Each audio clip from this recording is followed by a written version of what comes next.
Recording. Hello, this is Chris Smith from the Other McCain here, and I am here discussing the future of America with Brian Cahill, candidate for U.S. Senate in the state of Connecticut. Excellent, sir. It is so good to meet you. I've seen the ad that you had done with the Turn This Ship Around, and as a sailor, I really kind of appreciated the theme. Yeah, and we have Mark Oxner is here. He did the first commercials. Now that you mentioned the Turn the Ship Around, so we want to do exactly that. We want to turn the ship around because we can't afford to keep heading in the direction that we're heading because it's definitely the wrong direction. Absolutely. I just have a young lad born 6 months ago, and I'm deeply concerned about his future and not winding up in that video. Exactly. We can't afford to keep saddling our children with this debt. Excellent. Connecticut then, what is the political landscape like in Connecticut then? Well, you know, they say Connecticut is a blue state, but I disagree. I believe it's actually a red state. It has 169 towns in the state of Connecticut, and 104 of those 169 towns are controlled by the Republicans. Either the chief executive officer, either the mayor or the first selectman, or the town councils are controlled by Republicans. Where we don't do well is in the cities where the highest concentration of the population is located. As a matter of fact, 2010, 2011 were mirror results as far as the election returns, where Republicans did well in the suburbs, but they lost overwhelmingly in the cities, and that's our Achilles heel with the Connecticut GOP, is that we need to do better in our cities. That's the message that I've been preaching to the Republicans, because we can win. The message, the Republican conservative message, resonates in the cities, but we just have to take the active step to do some outreach and to make sure that we get into these cities so that we can neutralize the advantage that the Democrats have had in the cities for years. Have you had a lot of pushback as a black American running on a GOP ticket then? Can you talk about that? No, I have not had much pushback as of yet. We're still talking the primaries, not the general election. But, you know, I've lived most of my adult life in cities, so I understand cities. I understand city residents. I understand how to talk to city people, and I understand what's important to them. So it's easier for me as a candidate to go into the cities than someone like one of my opponents, Linda McMahon. You know, her reception in the city won't be the same as mine in the city. But I have not had any pushback as of yet, but again, it's still early. We expect to see that. That's how the Democrats stay in charge. They divide and conquer. They make all sorts of ridiculous accusations about Republican candidates. But I am up for the challenge, and I will take the fight to the Democrats, rest assured.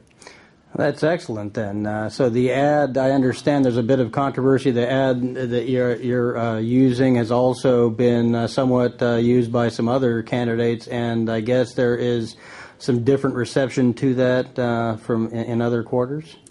Well, that I'm not familiar with. I know it's a new concept where we're bundling candidates together. Obviously, everybody's not going to have the same reaction to the commercial. That's to be expected. But it is having the right impact on enough people where we think that it's successful. Okay. So when are the Connecticut primaries? The primaries are in August, but we have a convention in the state of Connecticut, which is in May. It's the middle of May, and at the convention there'll be approximately 1,000 delegates, and those delegates actually vote to endorse a candidate.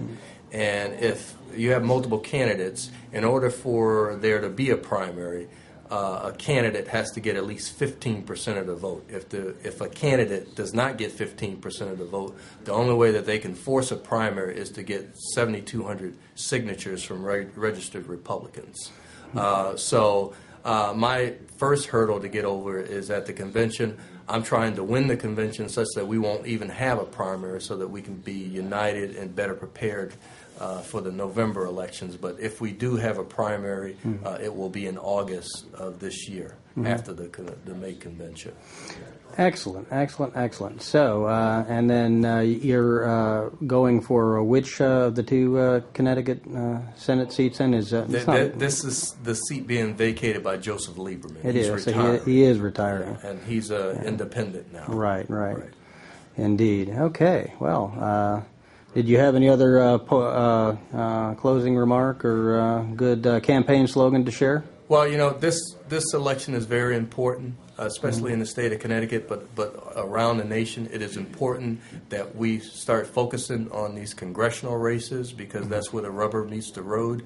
And so I am committed to running this race to the end to make sure that we get as many Republicans elected in the United States Congress as possible, so that we can turn this ship around.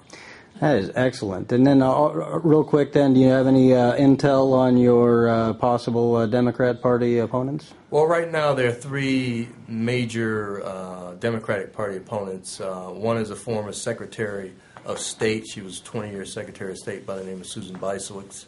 A congressman out of Litchfield County called Chris Murphy, and a state representative, William Tong. Right now, Chris Murphy is the insider front runner, if you will, and people expect him to win the nomination. And this is one of Nancy Pelosi's cronies, plain and simple. Nancy Pelosi and President Obama's crony. He never votes against the liberal machine, so he's part of the problem. He's part of the problem that we need to fix in Washington, the ones that just tax and spend and want to pass this debt on to our children and future generations. So it's important that we stick together. It's important that the Connecticut Republicans are united going against this machine, because it is a machine and it's not going to be easy to beat. Make no mistakes about it. But if we are united, if we pick the right candidate, and we understand the winning strategy, which is to neutralize the threat that in the cities where the Democrats have the advantage. If we understand the strategy and we put up the right candidate, we can actually win in the state of Connecticut. I'm positive of that. Excellent, then. So the word is to turn this ship around. Exactly. We want to turn this ship around. Excellent. Thank you very much, sir. Thank you.